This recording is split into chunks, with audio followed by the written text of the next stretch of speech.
Just over a month ago, the whole world was freaking out about Bitcoin. Its price simply skyrocketed, going to over $20,000, and tons of people invested in it heavily, expecting it to increase further to $100,000, maybe even to $1 million.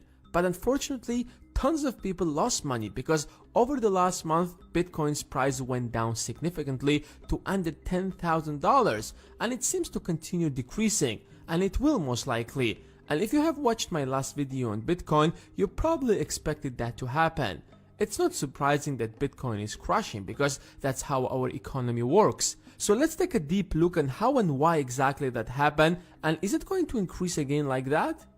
Our economy works in a very predictive way. It grows slowly and then suddenly skyrockets and then crashes, and after a period of time it starts recovering back again, and that process repeats over and over. The same cycle happens to companies, real estates, and the most recent example is it happened to Bitcoin and other cryptocurrencies. But why does that happen in the first place? In the free market, prices are set by the supply and demand. If more people want to buy something, the price naturally increases, and vice versa, of course. If the demand for iPhone decreases, the prices naturally fall down. That's why gold is expensive, because the supply is limited while there are tons of people who want to buy it. And as long as there will be a demand for gold, prices will stay high.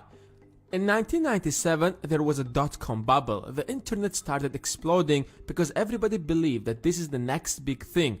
Since everyone wanted to make money, people simply started throwing money at every new tech company. That's why new companies emerged every day. In fact, over 1,300 companies were created during that period of time, and among them were Google, Amazon, and many others. The stock market was going through the roof because everybody was investing. So the media was obsessed about it and never stopped talking about the financial boom that was going in the stock market, which drove even more people to invest, and that led the prices to increase to unbelievable numbers. Amazon's stock price, for example, increased from less than $2 to over $107 in just 3 years. But as soon as people realized that most of these companies are overvalued, they wanted to get back their money before the market crashes, otherwise they will lose all of their investments. And as always, media started raising the panic again, that this is the end of the world, and that led everyone else to pull out their investments, and the result was most of these companies went bankrupt and people lost billions of dollars. Amazon's stock price, for example, fell to only $7 and the company was on the brink of bankruptcy. Only few companies could survive the crash, and today they are leading the tech industry.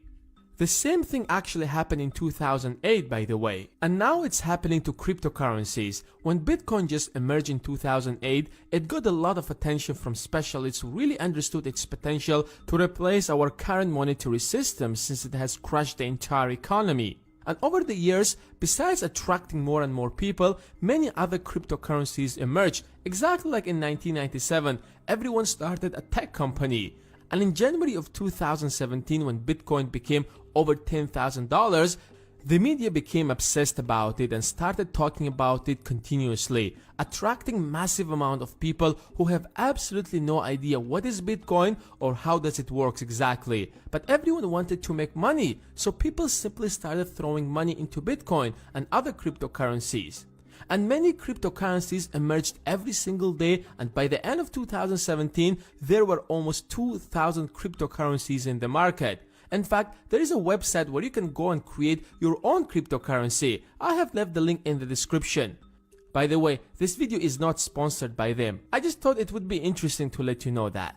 Anyways, after these massive investments, as soon as people realize that it's a bubble, that Bitcoin simply doesn't worth that price, at least for now, a lot of people pulled out their investments, which forced the price to drop. And of course, when the media started reporting that Bitcoin's price is falling, everyone else panicked, especially the ones who don't really understand how it works, and started selling their investments, which caused the price to fall even farther, exactly like what happened in dot-com bubble in 1997.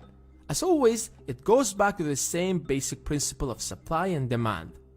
But the main question is, will it grow again? I'm not sure exactly about Bitcoin, but cryptocurrencies in general will start becoming more and more popular and probably will not experience such a dramatic growth like last year. And the ones that will prove to be more reliable will most likely dominate the market in the coming future. And now it's your turn. What do you think? Is Bitcoin is going to be the one that will emerge as a winner, or it will simply disappear in few years? Let me know in the comments below. And as always, hit the like button if you have enjoyed this video, and if you don't want to miss the next video, then hit the subscribe button and the bell besides it. Thanks for watching, and I will see you in the next one.